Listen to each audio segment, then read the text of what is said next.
കൊടുങ്ങല്ലൂരിലെ CPI കൂട്ടരാജിയിൽ പ്രതിസന്ധിയിലായി നഗരസഭാ ഭരണം.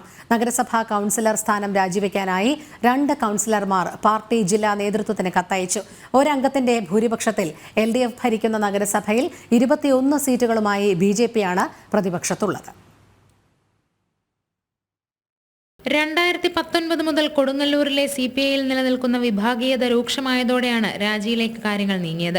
കഴിഞ്ഞ ദിവസം മണ്ഡലം കമ്മിറ്റി സംസ്ഥാന നേതൃത്വം പിരിച്ചുവിട്ടതും തുടർന്ന് നിയമിച്ച അഡ്ഹോക് കമ്മിറ്റിയെ ചൊല്ലിയുള്ള തർക്കവുമാണ് കൂട്ടരാജിക്ക് കാരണം. 2 നഗരസഭാ കൗൺസിലർമാർ ഉൾപ്പെടെ 20ഓളം പ്രാദേശിക നേതാക്കളാണ് പാർട്ടി ജില്ലാ നേതൃത്വത്തിന് രാജിക്കത്ത് നൽകിയത്.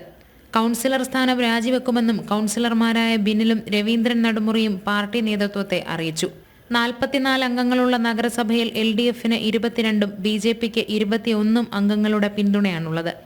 കോൺഗ്രസിന് ഒരംഗം മാത്രമാണുള്ളത്. എന്നാൽ ചെയർപേഴ്സൺ സ്ഥാനം പട്ടികജാതി വനിതയ്ക്ക് സംവരണം ചെയ്തിട്ടുള്ളതിനാൽ തൽക്കാലം ഭരണമാറ്റം സംഭവിക്കില്ല. എന്നാൽ സ്റ്റാൻഡിംഗ് കമ്മിറ്റി സ്ഥാനങ്ങളിൽ മാറ്റം വന്നേക്കും. അതേസമയം പാർട്ടിക്കുള്ളിൽ പൊട്ടിത്തെറിയുണ്ടായ സാഹചര്യത്തിൽ ഉപതെരഞ്ഞെടുപ്പ് നടന്നാൽ LDFന് തിരിച്ചടിയാകും. കഴിഞ്ഞ ദിവസങ്ങളിൽ ചേർപ്പ് ഏരിയ കമ്മിറ്റിയിൽ നിന്നും നേതാക്കൾ ഉൾപ്പെടെ കൂട്ടമായി രാജിവെച്ചിരുന്നു.